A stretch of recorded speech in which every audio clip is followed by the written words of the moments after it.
Hello, it's me, Robin, with Simple Food, Simple Life. I'm back in the kitchen, and you know what day it is? It's Let's Make Some Food Day.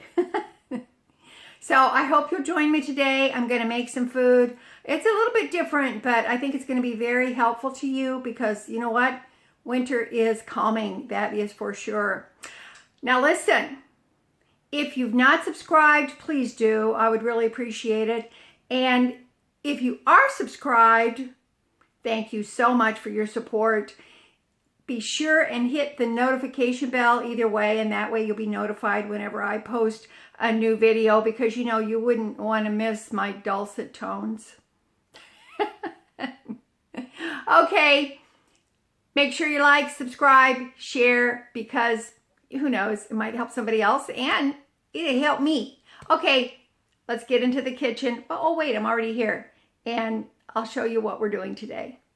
I'm excited. Aren't you excited? You should be. We're going to make a cabbage soup. Now, I just call it cabbage soup, but basically what it is a vegetable soup base. I did this last year, and basically what it is, it's a cabbage soup, vegetable soup base that I canned, I preserved for the pantry. And the reason I call it a soup base is because all you have to do is open a jar of it, and you can add in whatever meat or protein source you want, beans, meat, whatever you like. You can add whatever other vegetables you like. I find canned vegetables work really well for this because they're pre-cooked. And you can have a pot of soup in no time. I am going to can this up in pint jars because I'm one person and that works well for me. But 1 pint of soup base with other things added to it makes a good deal of soup on its own. So this is what goes in my soup base. I've got some carrots. I'm going to slice those up. I have the rest of my celery that I have in my cold water here, my ice water. I've got some cabbage. I have an onion. And I've got some diced tomatoes, as well as some tomato juice and tomato sauce that I canned up last year. So that is what's going into the soup base along with salt and pepper. That is it. So if you are a canner, when this is canned, you can I do it in a pressure cooker. You can use the time allotted for vegetables because there is no protein source, no meat or beans in this. So it's going to be a shorter processing time. I'm not going to do a canning video. I don't really do those, but I am going to show you this soup, how easy it is to do. And I don't have a long cooking time for this because it's going to be canned. But if you want to just cook this until all of your vegetables are tender, put it in freezer bags. It freezes extremely well. So let's get started. Okay, here's the vegetables cut up. Now, I put the onions and celery in the chopper and then cut up, just rough cut the cabbage. But I did slice the carrots. I could have put them in the chopper, but I think they look nice sliced like this when they are in soup. So, these vegetables will cook down. It looks like a lot right now, but they're going to cook down. I'm going to get these started in the pot, and I will add the tomatoes to this mixture to start cooking these a little bit. And then I'm not adding fat, water, I'm not sauteing them. They're just going to get a start in the tomatoes. Okay, the tomatoes are in the pan. I have decided I'm not going to salt these until I get ready to can them, and then I will put some salt in each jar. And I've decided I'm not going to pepper them because sometimes that can be iffy when you're canning things.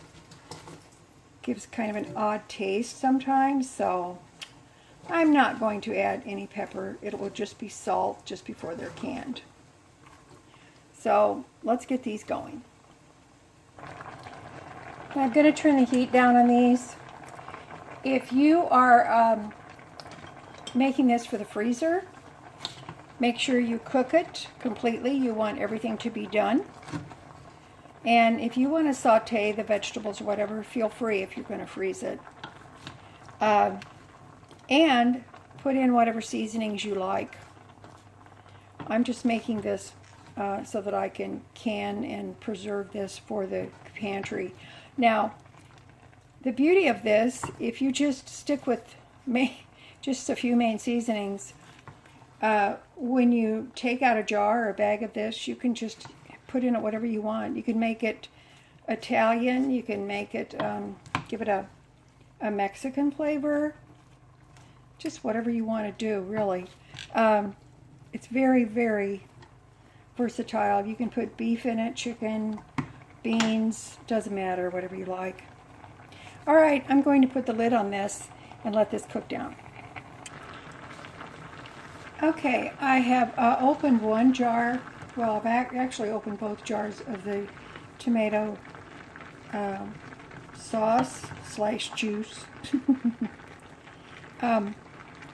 I'll show you the juice that's not only off of the canned tomatoes, but from the vegetables as well. And you can see that it's shrinking down. Now, just so you know, I used about half of the cabbage. I used the whole onion, about 4 large carrots, and the rest of that celery. So let's add, this is actually more juicy than saucy.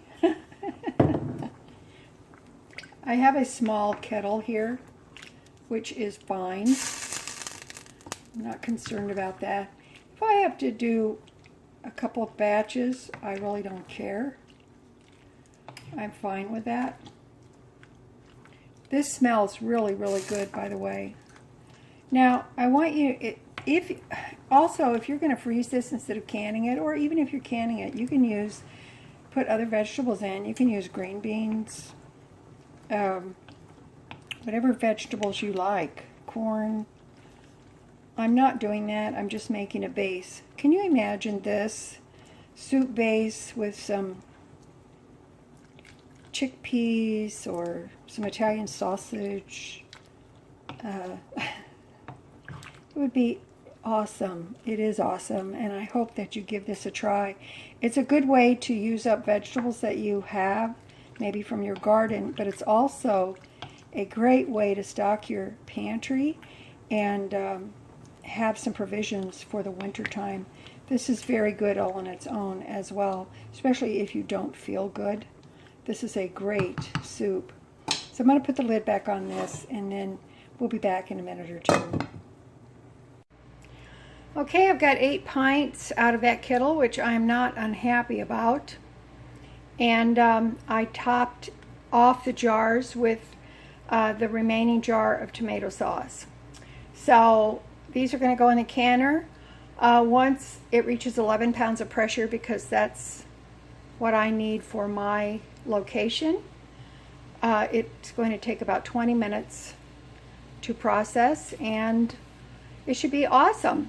At some point later on, I will make another batch, maybe not today, but on another day I will, which would give me about 16 pints of cabbage soup for this winter. All right. If they all seal. If they don't all seal, I can use it. Whatever doesn't seal, I'm sure they will, but if not, I can use it right away, or I can just pop it in a freezer bag and preserve it like that.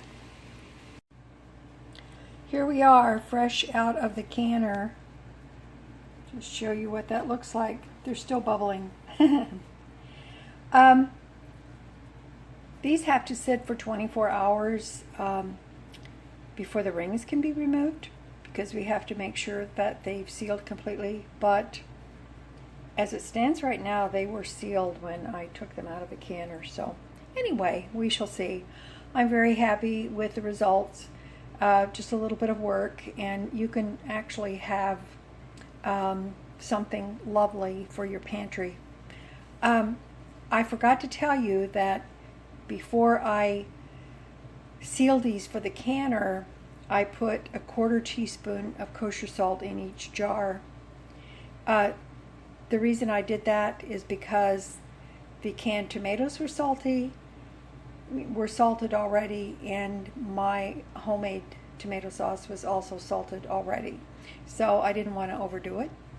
So I think a 1/4 teaspoon was probably just enough. All right, that's it for me today. I love you guys. You know I do. Thank you for joining me for Let's Make Some Food.